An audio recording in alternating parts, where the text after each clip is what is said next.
If Critical Role dumps Dungeons & Dragons, can Wizards of the Coast find a replacement? Oh wait, you serious? Let me laugh even harder. Last week, Critical Role announced they were launching Candela Obscura, a new ongoing actual play show that uses a game designed and developed by Critical Role's game studio, Darrington Press. While this isn't the first time that Critical Role has run a game besides D&D on their channel, it is the first ongoing show, one that doesn't have an end in mind, that uses a system besides Dungeons & Dragons. Perhaps more importantly, it signals that Critical Role is willing to use its channel and its programming to promote a game that they own, which has further increased speculation that the show's next campaign will use Daggerheart. Now, this is a different tabletop RPG that is made for campaign-length fantasy games with a level progression system that seems to almost be a replacement to Dungeons & Dragons. Now, Critical Role and Wizards of the Coast has long enjoyed a mutually beneficial arrangement, creating a sort of positive feedback loop. Critical Role was one of the catalysts for Dungeons & Dragons' resurgence. It was an engaging showcase for the game during the early days of 5e, and it greatly expanded the game's popularity among the folks who were already inclined to like it. While Critical Role doesn't have the mainstream popularity of something like Stranger Things, it was perhaps the best example that Dungeons & Dragons could tell the same kind of wonderful and captivating stories that an audio drama or a TV show could. And in turn, Wizards of the Coast was happy to push people towards Critical Role. The official D&D Twitch channel hosted Critical Role streams for years, and Wizards has had a partnership of sorts with Critical Role in the forms of a literal publishing partnership that we got actual D&D branded Critical Role books and occasional sponsorships of episodes, either through D&D Beyond or through Dungeons & Dragons products. The Wildmount campaign guide is only a few short weeks away from being released. Go grab it and find out more at D&D Beyond. Now, we will note that Wizards of the Coast has long looked to actual play to help promote D&D, even before Critical Role was playing Dungeons & Dragons on Geek and Sundry. Acquisitions Incorporated was created in part to promote 4th edition D&D, and Wizards has long sponsored various actual play programs. But while Wizards has had a few successes when it came to sponsoring and organizing actual plays, none have had the breakaway popularity that Critical Role has enjoyed. Looking through some of the shows that Wizards has promoted over the years, we can see that a few have enjoyed strong starts, but have eventually petered off over time.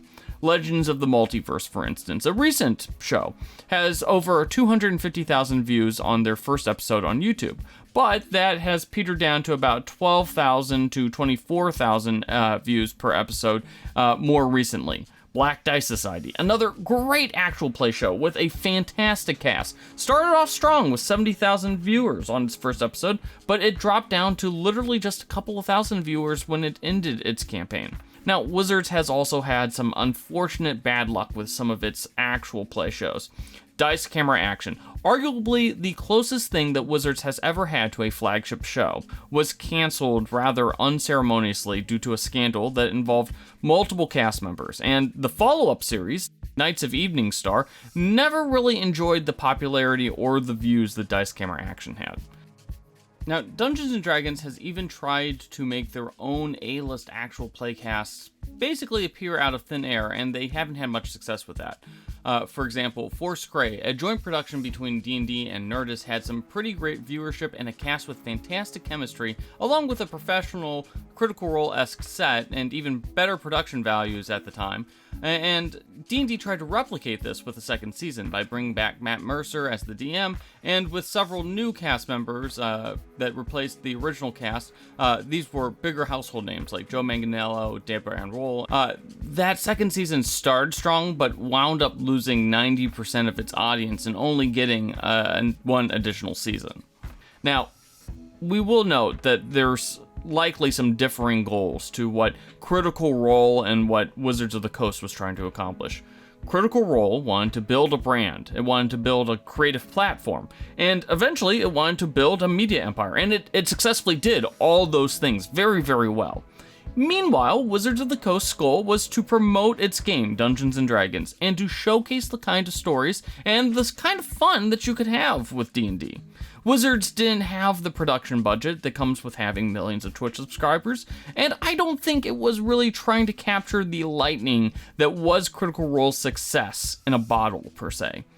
But we will note that all the examples that we've mentioned in this video kind of shows that Wizards hasn't been able to build an in-house actual play show that even remotely rivals Critical Role, and that could really bode poorly for D&D should Critical Role decide that it doesn't want to play D&D anymore. So what will happen if Critical Role does in fact decide to leave D&D? Will Wizards attempt to lift up a different show, such as Encounter Party or Not Another D&D Podcast? I mean, after all, Critical Role isn't the only actual play show out there. Will Wizards just try to direct some of the D&D fans to a different outlet? For example, Encounter Party. That's going to be one of the flagship actual play shows of the upcoming D&D TV channel that's launching this summer. And honestly, that TV channel has the potential to be a much bigger platform than either the D&D YouTube channel or the D&D Twitch channel ever could be. Or, and this is my personal guess what will happen, will Wizards just continue to move away from sponsoring and pushing actual play shows altogether? I mean, if you just look at the Twitch channel and the YouTube channel, it's been months since Wizards has published anything more than a one-shot on either of its YouTube channels or its streaming channels, and we know that it's no longer sponsoring any kind of actual play shows. Rivals of Waterdeep, which, quite frankly, was Wizards of the Coast's flagship D&D actual play show, has had to rely on Patreon and, its fans for sponsorships to keep the lights on for the last several seasons, because Wizards of the Coast pulled its sponsorship several seasons ago.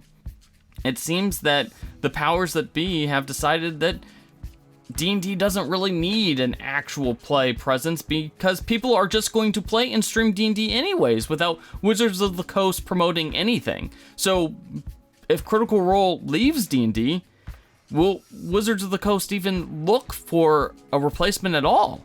Now, producer Pete, he thinks that Hasbro's ambitions for actual play could be centered around the new TV channel that's launching this summer. When you launch a channel, the last thing that you want is just endless reruns of the same few shows, so spending a couple months building up a backlog of new shows to drop when the channel goes live actually makes a lot of sense. And why would you spend money on an actual play sponsorship for a third party when you could take that money and invest in trying to build up your own actual play shows that appear on your own TV network? Now, of course, we don't know the exact nature of the relationship between Encounter Party and E1, but we could be seeing a lot more actual play shows appearing on D&D Adventures instead of the D&D YouTube channel and Twitch channels in the future.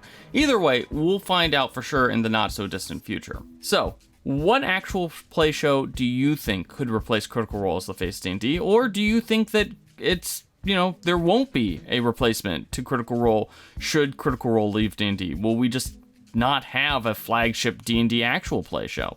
Let us know your thoughts in the comments below, and don't forget to hit those like and subscribe buttons.